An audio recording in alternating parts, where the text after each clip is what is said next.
Mesdames, Messieurs, bonjour et bienvenue. Législative du 28 avril prochain au Bénin, la machine électorale relancée de plus belle depuis le Conseil des ministres du 3 avril, la tension sociale est aussitôt montée d'un cran. Marche de protestation de l'opposition, grogne, critique tous azimuts. L'opposition exclue de la compétition n'entend pas observer en spectacle joyeux les seules formations politiques de la mouvance en lice pour le scrutin. En réponse à cette prise de position, s'ensuivront des interpellations, arrestations, patrouilles militaires et un déferlement d'armements exceptionnels de tout genre. La crise semble visiblement bien loin d'être résolue. Tension préélectorale et menace sur la paix sociale qu'elle porte de sortie. Tel est, mesdames, messieurs, le thème en débat ce jour. À l'instant, analyse, c'est tout de suite et maintenant. Déjà, sur ce plateau, on ne le présente plus, Jos Perso Anago, journaliste, analyste. Il est le directeur de publication du Très en Vue, quotidien, bénévolat d'information, d'analyse et d'investigation, La Dépêche. Jos Perso Anago, bonjour. Bonjour chers confrères, bonjour aux téléspectateurs de CKTV. Merci pour la disponibilité. Bonjour à mon ami et compatriote d'à côté.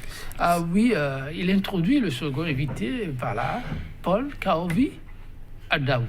C'est son nom. Il est le président du réseau des organisations de la société civile de l'Afrique de l'Ouest. Il a déjà parcouru un nombre de pays en termes de couverture des élections. Il accompagne fièrement les joutes électorales depuis peu au Bénin. Il est sur place le coordonnateur de la plateforme des organisations de la société civile pour des élections apaisées. Paul Kaovi Adaou, bonjour. Bonjour Joël. Merci aussi pour la disponibilité. Merci, je remercie à tous nos téléspectateurs qui nous suivent à ce moment. Et je salue mon grand frère et mon doyen. Et merci beaucoup. Toute première élection sous le régime Talon, l'opposition hors course, mesdames et messieurs, se refuse de boire le calice jusqu'à la lie. Sur le terrain, le mercure monte à tout rompre. Les autorités, vaillent que vaillent, travaillent à contenir la tension. Un tableau qui, pour nombre d'observateurs, Paul Kaovi Adaou, se trouve être un tableau très inquiétant. À cette étape, faut-il vraiment s'inquiéter? Oui, Joël, on doit s'inquiéter parce que, vous savez, c'est la toute première fois que j'assiste à un spectacle, désolé, à côté au Bénin, parce que depuis après la conférence nationale des forces de régulation, toutes les chefs d'État qui ont passé à la tête de ce pays ont organisé les élections dans une élection très apaisée, dans une convivialité, mais ça m'étonne que la toute première élection dans le régime Patrie Talon a été une élection vraiment qui fait peur à tout le monde. Et lorsque vous rentrez un peu la ville de Cotonou aujourd'hui, vous vous posez la question, mais est-ce que c'est le Bénin que vous voulez? Et vous savez, nous qui avons eu la chance d'aller assister des élections dans plusieurs pays, les dernières élections que j'ai assistées tout dernièrement, c'était les élections législatives du Togo, malgré que même le gouvernement et l'opposition ne s'attendent pas, mais on a permis à l'opposition d'aller. Et c'est l'opposition même qui a demandé de boycotter les élections. Mais moi, ça m'étonne ici que toutes les parties de l'opposition ont été renvoyées à ce coup, c'est que les deux parties de la mouvance présidentielle, seule qui va aux élections, ça nous interpelle à se poser la question, mais qu'est-ce que le danger que nous planons? Parce que, comme vous voyez aujourd'hui, depuis le dernier conseil des ministres que nous avons assisté, vous allez constater qu'il y a tellement de mouvements, et ces mouvements où la sortie des chats que nous voyons dans la ville de Cotonou aujourd'hui, et alors que nous ne sommes pas un pays en guerre, et que nous sortons millions de déchets dans tous les départements, il y a d'abord la violation des conventions signées par l'État béninois avec l'ONU, parce que c'est dans les pays d'avant où il y a la guerre, il faut faire sortir les chats. Donc, c'est toujours tout le pays. Personne aujourd'hui ne peut pas dire qu'il est à l'aise. Personne. Parce que c'est vrai, ceux qui sont de la mouvance disent rien ne va pas se passer, on va aller aux élections. Mais attention, vous avez même vu ce matin tout ce qui s'est passé déjà à Cotonou. On y revient. Bon, voilà. Donc le tableau pour vous est vraiment inquiétant et mérite plus d'attention.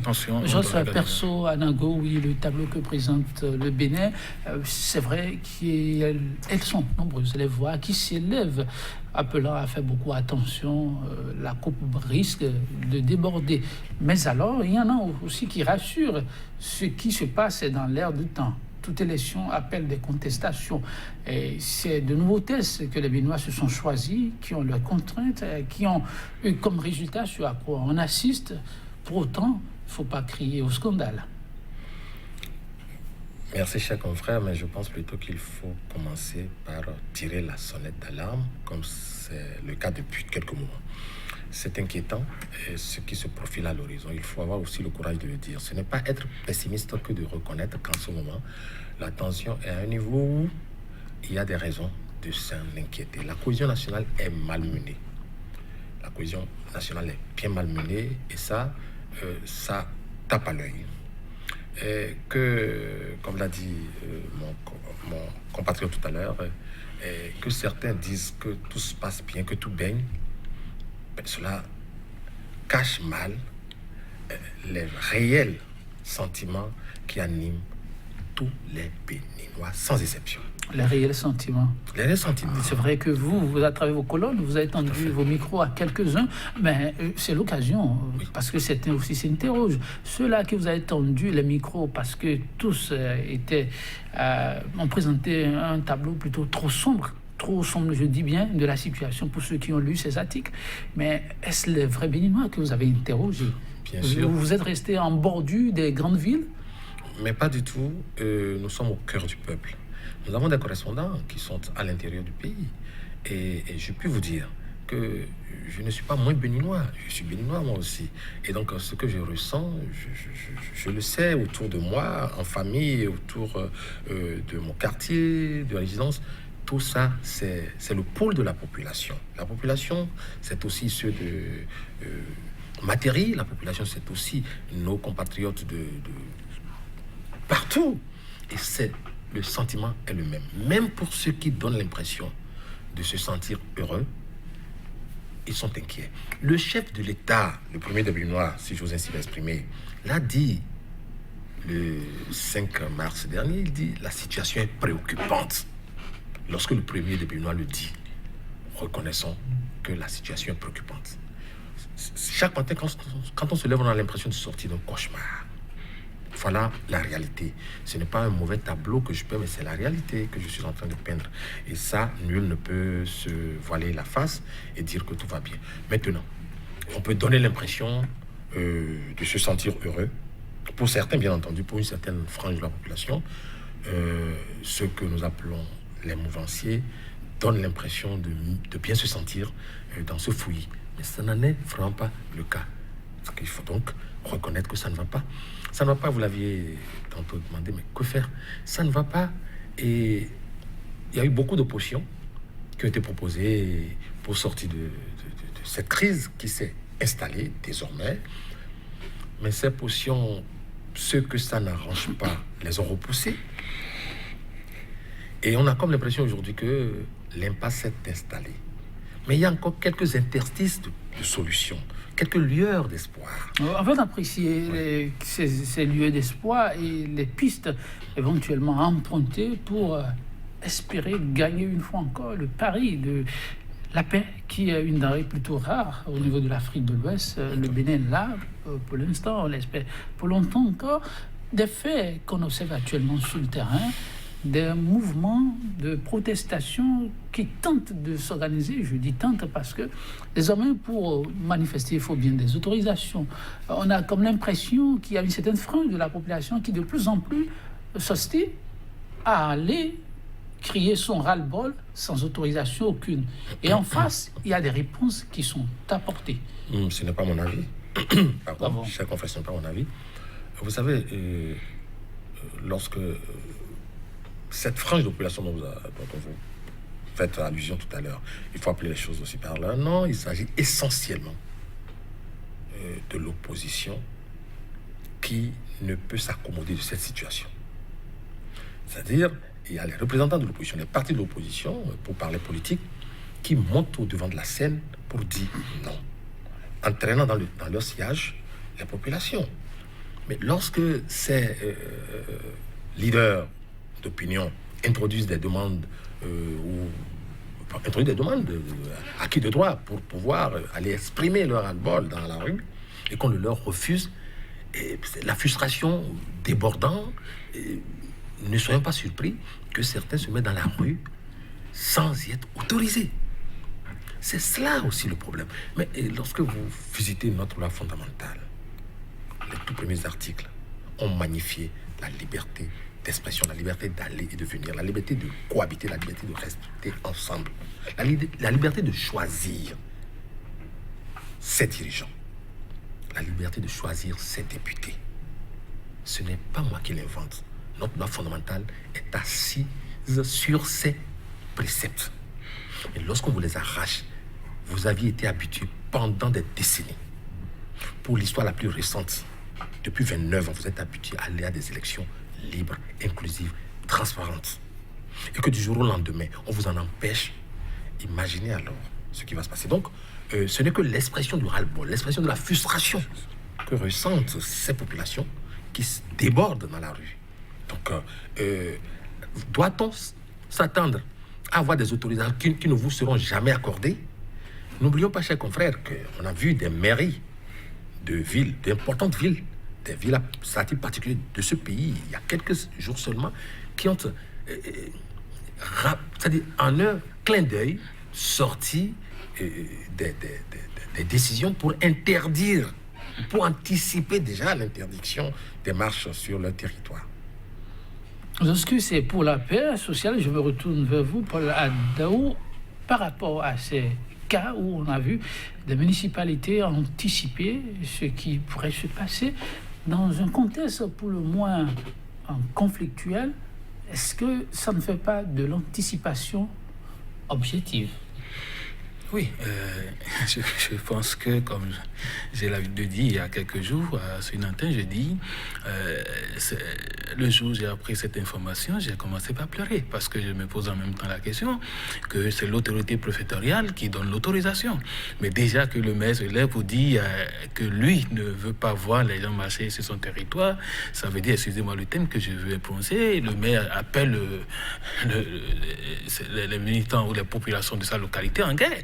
Parce que c'est quoi? Le maire a été élu par sa population. Aujourd'hui, où la population se coupe, on a interdit d'aller aux élections, il veut manifester, il veut dire, demander peut-être à l'autorité, nous avons un petit message à passer. On dit non, pas anticipation, on dit non, ça ne peut pas se passer. Et je pense que déjà là, il y a un danger derrière. Parce que j'ai toujours dit, dans tous ces départements, dans les localités où ça se passe comme ça, dans les jours à venir, on ne sait pas ce qui se prépare dans ces communes. Ça, il faut avoir le courage de le dire à nos dirigeants. Parce que nous, je vais vous donner un petit exemple, ça s'est passé à Lomé tout près, pendant les élections législatives de 20 décembre passé, dans une commune où le maire a interdit qu'il n'y aura pas de mouvement. Mais le lendemain, le maire a été pris en otage par la population. On espère qu'on n'en arrivera pas là. Alors, vous pensez que quand la situation est aussi délétère, il faille permettre aux populations de manifester? Il y a-t-il pas le risque d'aller au casque et aux actes de vandalisme? La loi, notre constitution nous a permis quelque chose, de s'exprimer librement. Si les gens n'ont pas pu, dans les négociations ou dans les différentes rencontres avec les partis politiques, avec le chef de l'État, n'a pas pu obtenir, la population peut demander à peut-être marcher dans une marche pacifique. Vous savez, lorsque les marches pacifiques, tout ce qui amène la vandalisme, c'est la police. Oui, c'est la police. Lorsque vous interdisez d'abord aux gens qui ne veulent pas marcher, lorsqu'on envoie les forces des militaires, les policiers partout, pour dire, bon, il faut les empêcher de ne pas crier la vandalisme. Parce que parmi ces gens, vous savez, c'est tout confondu, parce qu'on voit tout le monde à l'intérieur. Mais là, on les empêche d'aller. Ça veut dire que la police, qui empêche, l'autorité préfectoriale, l'autorité communale, qui empêche la population, va assister à aller avec du force. Et à partir de là, nous allons voir une marche d'Israël qui va se poser au niveau de la localité. Et je pense que c'est une responsabilité où, aujourd'hui, nous avons le devoir de laisser des gens s'exprimer. Parce qu'on a vu, il y a 5 ans, il y a 10 ans, on a vu dans ce pays en 2015. Moi, en tant qu'acteur de la société civile en 2015, j'ai marché, j'ai exprimé pour que le gouvernement là, actuel puisse être là. Ça veut dire quoi? En moins de 3 ans, vous avez vu tout, lorsqu'on demande, moi je vous donne un exemple, moi j'ai introduit un document pour Cotonou, pour une marche pacifique par la paix, mais on m'a interdit. Pour la paix. Pour la paix. On a interdit.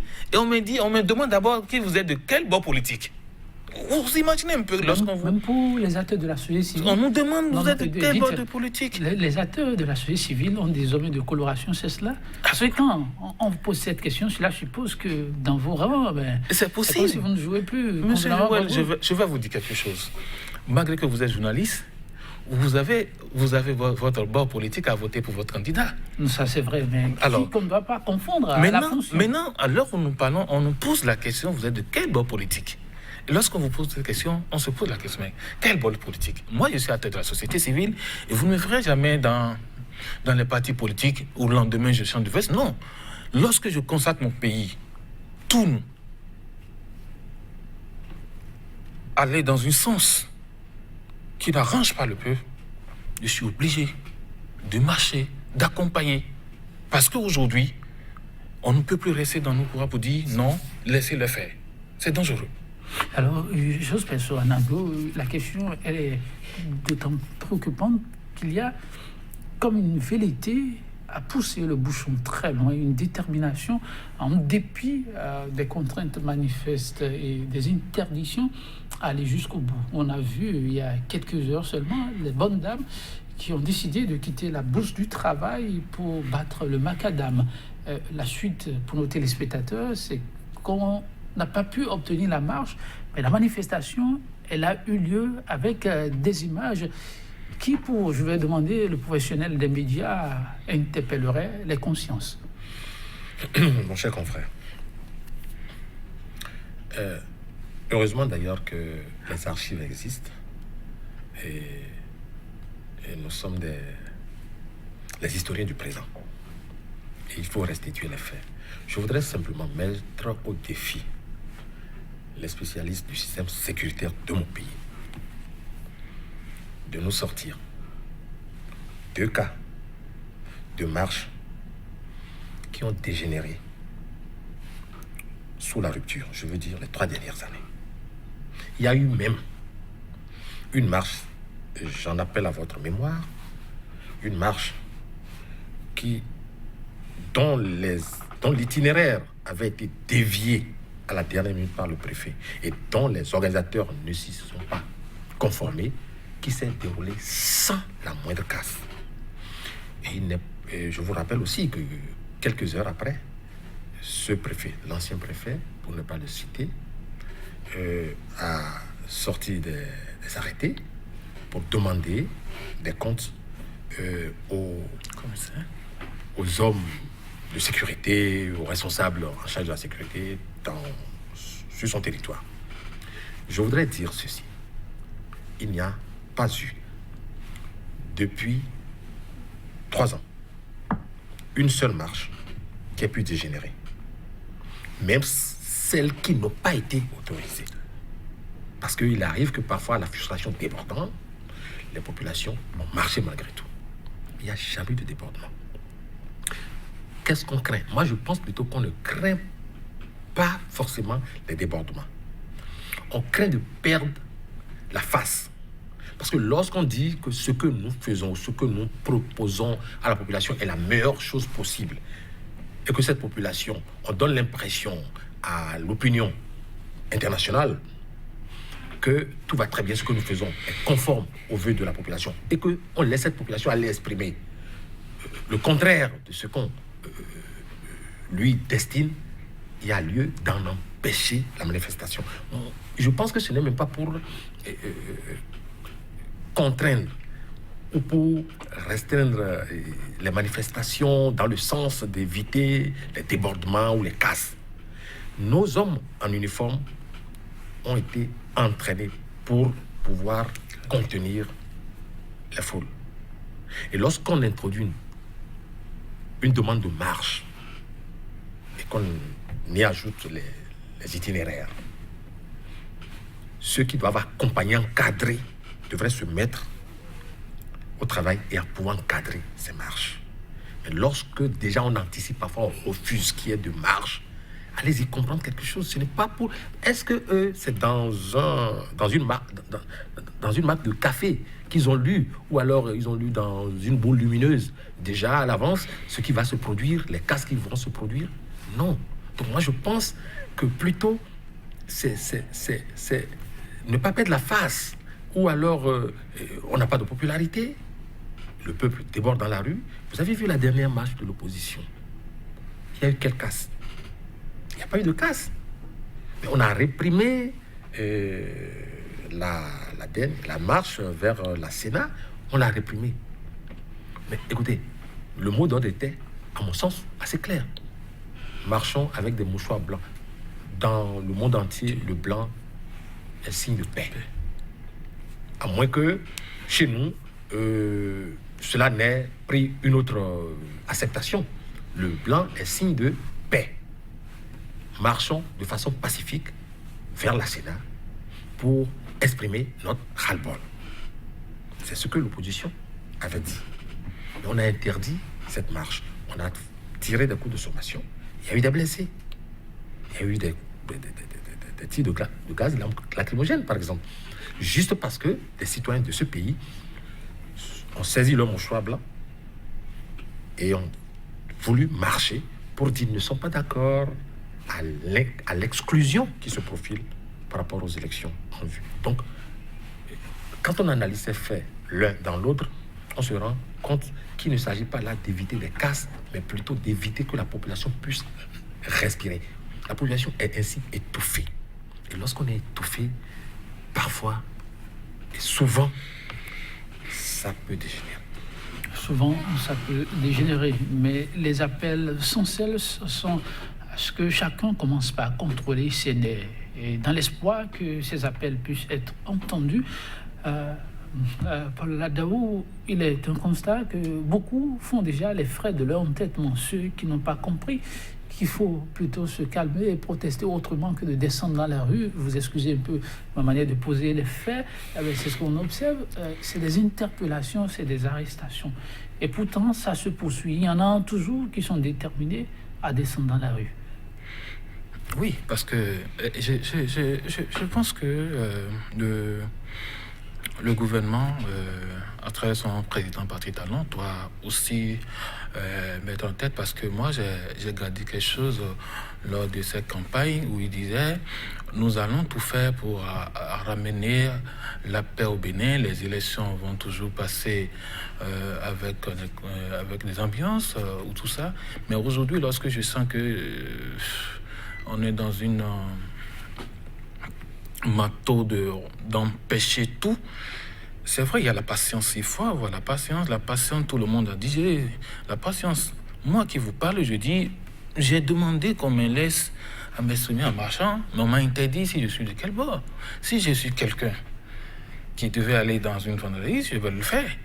Parce que là, je dis, mais dans quel pays nous sommes aujourd'hui? Alors, regardez la situation actuelle. On a interdit à tous les partis politiques d'opposition d'aller aux élections et 2 blocs de la mouvance qui va aux élections. Mais lorsque la population dit « mais non, nous ne vont pas peut-être à ce bloc », peut-être que les gens ont peur de quelque chose, je ne sais pas quoi, ils ont peur, mais il doit laisser des gens, peut-être, à faire des propositions à ce gouvernement pour que le chef d'État... Mais moi, des fois, je me pose la question, est-ce que le président est vraiment informé de ce qui se passe aujourd'hui? C'est une question que je me pose. Parce que s'il est vraiment informé, et qu'il sache que c'est la population qui a voté pour lui, qu'il soit là aujourd'hui, la dernière marche faite au niveau de la Sénat par l'opposition, mais c'est du déplorable. Tout ce qui s'est passé, c'est les forces de la sécurité publique qui ont organisé ça. J'étais présent. Ou à un moment donné, moi j'ai eu la chance de discuter avec le commissaire central de Cotonou qui dit « Vous allez marcher, mais vous ne faites pas rien casser. » Mais quelques minutes après, qu'on a reçu les militaires qui sont venus, disperser tout le monde, comme ça nous amène à dire, mais attention. L'urgence d'attirer l'attention des forces de sécurité publique sur une gestion beaucoup plus pacifique des mouvements de débrayage ou aux autorités hiérarchiques de ne plus les envoyer sur le terrain. Non, mais si on ne les envoie pas sur le terrain, on ne va pas refuser de ne pas les envoyer sur le terrain, mais de faire de telle sorte qu'ils cadrent les marches pour que... Parce que c'est eux qui causent tout ce problème. Sinon, vous voyez, la dernière marche organisée par l'opposition, est-ce qu'on avait vu? Rien. Ça s'est passé tranquillement. Mais le jour où, le lendemain, où on a dit, bon, on veut faire tirage au sort, et les gens disent, non, nous allons partir, dit non, à la Sénat, attention, nous devons... On dit, bon, envoyez les militaires. Et je vais vous dire, c'est la première fois que je vois au Bénin, la toute première fois, je dis, lors des élections, comme ça, que je vois les militaires viennent tirer. Ça fait la deuxième fois. La première fois que j'ai vu, c'était au Kénibo. J'ai quitté une mission dans le Nord et j'ai assisté à un spectacle à Kénibo, devant moi. J'ai vu le jour-là. La deuxième fois, c'est ce qui s'est passé, il faut passer au niveau de la Sénat. Et c'est les militaires qui tirent. Et on me dit que ce n'est pas la balle réelle. On ne peut pas tirer les gaz lacrymogènes qui va crier comme ça, c'est impossible. Bon, vous n'êtes pas spécialiste des armements. Officiellement, la police dit ce qui a été tiré, ce ne sont pas... D'accord, on est d'accord, mais nous demandons à Hierashi, de la direction de la police républicaine, le directeur de la République, qui nous excuse beaucoup lorsqu'ils envoient les agents sur le terrain, il faut qu'ils les parlent. Parce que, pour eux, ils sont prêts à tout vandaliser. Mais à partir de là, la population aussi est prête. Oui, il faut surtout espérer que de part et d'autre, on puisse savoir choisir le juste milieu.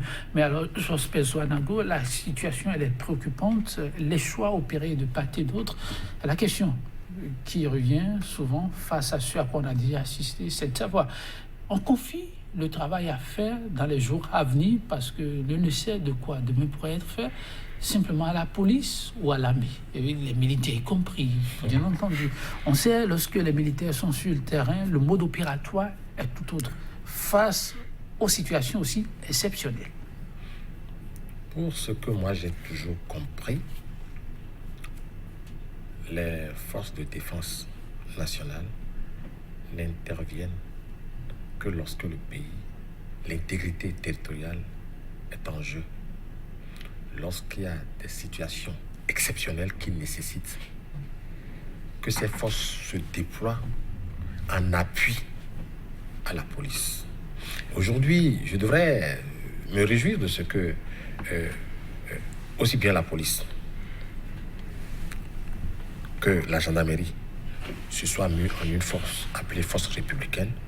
Je devrais me réjouir de ce que le problème est même doublement réglé, à savoir que les forces de proximité sont ensemble désormais. La gendarmerie, qui traditionnellement était la force territoriale, se retrouve ensemble avec la police, qui était la première force de proximité. Les militaires devraient être dans leur caserne et ne viennent qu'en appui lorsque il y a des problèmes majeurs qui se posent en termes de sécurité nationale. Vous voulez dire que vous ne voyez pas encore l'importance de la présence sur le terrain ? Pas du tout. Franchement, pas du tout. Mais on doit être surpris alors de constater que ces militaires se déploient, se mettent en gilet pare-balles, armes au poing, et tirent en quelle munition, je ne saurais le dire parce que je n'étais pas sur le terrain. Ça pose déjà beaucoup de problèmes. Ça pose même des problèmes structurels, puisque lorsque la police républicaine, qui devrait être jalouse de ses attributions, se retrouve sur un théâtre d'opération avec en face les militaires sortis de la caserne, sur le même théâtre d'opération, il y a à se poser énormément de questions. Mais alors, lorsque tous ces ingrédients sont réunis, que peut-on dire d'autre? On n'est pas là en train de projeter une image de pays de paix. Pas du tout. C'est l'image que ça renvoie. Bien sûr, mais écoutez, prenez quelques images. Il y en a déjà qui ont circulé sur les réseaux sociaux, qui sont un peu partout dans le monde. Parce que ce qui se passe au Bénin, 5 minutes ou 2 minutes après, est visible en Australie, au Koweït, et où sais-je encore. Et donc, on a vu ailleurs comment des engins de guerre défilaient en plein cœur de la ville, dans un état supposé être un état de paix, où il n'y a pas de guerre. C'est une contradiction énorme, voyez-vous. Et moi, je voudrais faire constater ceci. Il y a une organisation stricte, aussi bien de la police républicaine que du corps militaire. Aujourd'hui, je constate que cette organisation est brisée par les acteurs mêmes de ces différents corps. La police républicaine était-elle dépassée au point où elle puisse faire appel aux militaires? La réponse est non. On a vu les scènes, il y a eu des vidéos qui ont circulé. C'est une poignée d'individus qui n'avaient rien à voir avec la horde de marcheurs qu'on a notés dans le rang de l'opposition en ce qui concerne la mémorable marche de la fois passée. Donc, en somme, à l'étape où on en est, oui, il y a lieu de revoir un peu le dispositif sécuritaire actuellement en place pour faire face à la période électorale. Je ne veux même rien apprendre à ceux spécialistes qui sont de ces questions. Mais je n'ai pas compris pourquoi il y a cette débauche de force. C'est cela, c'est inquiétant, voyez-vous. Et vous savez, moi, je voudrais rappeler rapidement un petit détail pour dire que les forces armées, que ce soit les responsables, que ce soit les subalternes, connaissent bien, je le crois, ce qu'on appelle la baïonnette intelligente, qui dit que si l'ordre est manifestement illégal, il faut s'y opposer, même au sein de l'armée. Alors que demain, je ne vous le souhaite pas, qu'un subalterne, qu'il soit militaire ou policier, ne vienne à me dire que c'est mon chef hiérarchique qui m'a dit de tirer dans le tas. Il est seul responsable de son acte. Il est responsable de son acte, c'est vrai, son chef le sera, mais lui aussi, il sera responsable à part entière de cet acte. C'est ça la baïonnette intelligente. Merci bien, oui, Paul Daou. La tuerie mise en place pour faire face au comportement, surtout des indisciplinés, parce que c'est la priorité. Assurer encore et toujours ce climat de paix dont le Bénin a pu se prévaloir pendant de nombreuses années. Alors, faudrait-il aujourd'hui revoir le dispositif sécuritaire en place pour accompagner le processus électoral en cours? Forcément, parce que... Forcément. Parce que sans ça, je pense que la paix ne va pas rayer, parce que... sans ça, la paix ne pourrait rayer. Ça, il faut avoir le courage de le dire, parce que, comme je vous ai dit tout à l'heure, lorsque vous-même vous êtes dans votre voiture, où vous circulez, vous voyez devant vous qu'il y a un chat derrière vous, on dit, mais qu'est-ce qui se passe? Et ça nous amène même, si vous ne savez pas faire, vous allez vous mettre en paniquer et aller faire un accident de circulation, alors que nous ne sommes pas encore à l'état. Alors donc, l'armée, le chef d'état-major doit tout faire comme les années antérieures où les forces de la sécurité est déployée partout, mais les gens font le travail avec l'amont. Ils se donnent à leur patrie, mais ils font de telle sorte que le pays, les élections se passent dans une vérité. Donc, à partir de là, le chef d'état-major, à partir d'aujourd'hui, doit rapidement s'arranger avec son équipe pour que les militaires déployés sur tout le territoire national puissent retourner dans leur caserne, d'abord en entendant où nous allons trouver une solution de la sortie de crise, parce que sans ça suscite même la population à se dire, bon, si c'est ça, nous, on va les démontrer que nous sommes forts et on va les combattre. Alors, voyez, donc l'appel, mesdames, messieurs, un appel parmi tant d'autres, est à ce qu'au niveau de la tuerie mise aujourd'hui en place en ce qui concerne l'apport de l'armée, elle soit revue pour contribuer à un dégel, un tant soit peu, de la tension sociale. Nous allons, avec votre permission, chers invités, écouter l'ancien président Nicéphore Dieudonné Soglo, qui a aussi son petit regard par rapport à ce déploiement qui fait frémir plus d'un. Ensuite, il fait des apports extérieurs pour aider à sortir de la crise politique elle-même. La régie, et puis on se retrouve sur ce plateau. On sort les chars pour un oui ou pour un non. C'est un manque de sang-froid, un signe de fébrilité. L'armée n'est ni un jouet, ni un épouvantail. Elle est un rempart contre l'invasion étrangère. C'est l'outil le plus précieux de ces prestigieux guides que sont nos héros, Béhanzin, Bioguera et Kaba. Mais l'armée est aussi le creuset de toutes les composantes de la nation, dont elle perçoit la respiration. Il faut donc la manier avec précision et responsabilité. Actuellement, dans le monde entier, des femmes et des hommes manifestent, plus ou moins pacifiquement, pour réclamer leurs droits et exprimer leurs aspirations. Les événements en cours dans notre pays, alors que l'on persiste dans l'erreur et dans l'horreur, ne sont que le signe d'un manque de maturité et de vision. Il est manifeste qu'il n'y aura d'élection crédible et pacifique au Bénin que si tous les citoyens, riches ou pauvres, y participent librement. Il nous faut revenir aux fondamentaux, aux lois qui ont permis l'élection pacifique de Patrice Talon en 2016, sans qu'il soit besoin de toucher à la Constitution de 1990.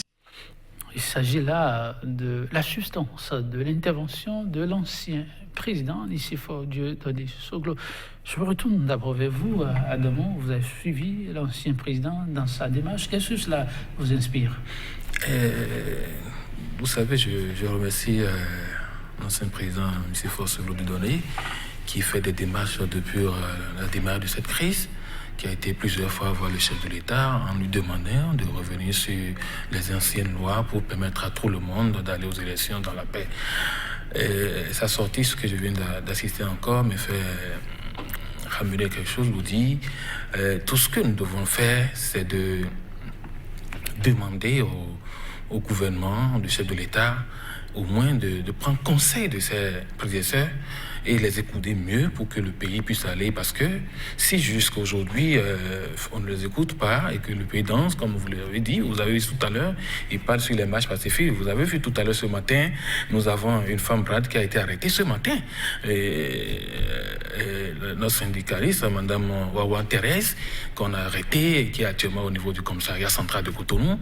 Vous voyez, c'est ça en réalité. Si nous voulons vraiment la paix pour ce pays, nous devons éviter ces arrêtations et permettre aux gens de se marcher et exprimer comme le président a demandé. Oui, votre regard, je s'appelle Souana. C'est déplorable. Et on a écouté l'ancien président Soglo qui a dépeint en un rien de temps le tableau qui est le nôtre. Il a fait référence à ce qui se passe dans tout l'univers, à savoir la garantie des droits ou des libertés les plus essentielles. Marcher, s'exprimer. Mon compatriote l'a rappelé, c'est malheureux que l'une des égéries de la révolution qui nous a conduit à la conférence nationale, parce que c'est une autre révolution qui nous a conduit à la conférence nationale, l'une des égéries en la personne de Wawa Thérèse, parce que là, je pèse mes mots, elle est elle est un symbole de cette lutte. Bon ben, voilà, on vient de la mettre au cachot. Et ce n'est pas elle seule, bien avant elle, hier, avant-hier. Il y a eu tellement d'arrestations, nos prisons sont en train d'être bondées. Mais ce ne sont pas seulement des criminels. Je parle de criminels dans le sens le plus large du terme. On le fait pour créer suffisamment de psychose, pour instiller la peur en chacun des citoyens de ce pays. Mais lorsque vous êtes corogonné, qu'on vous met en prison juste pour ceux que nous savons, c'est pour empêcher qu'il y ait d'autres corogonnés qui disent ne sont pas d'accord. Lorsqu'on vous met en prison juste parce que vous êtes allé dans un marché pour haranguer la foule et dire mais peut-on accepter qu'il y ait des élections aussi exclusives et que la population dise non? Quelques heures après, on vous embastille. C'est pour que personne ne puisse se lever, même dans son propre quartier, pour dire mais pourquoi des élections exclusives? C'est-à-dire on n'est pas en train, n'est-ce pas, de corriger des débordements, mais on est en train de semer la peur, la psychose, la terreur, pour que ce que l'on croit être un rêve malsain puisse se réaliser, à savoir aller désigner des députés au cours de pseudo-élections. Parce qu'on n'en a jamais connu dans ce pays. Le chef de l'État dire à l'État polonais, il avait dit hier, il martèle encore, il va falloir recourir aux anciens tests. Pensez-vous que l'engagement ou cet appel peut être encore entendu à pareil moment?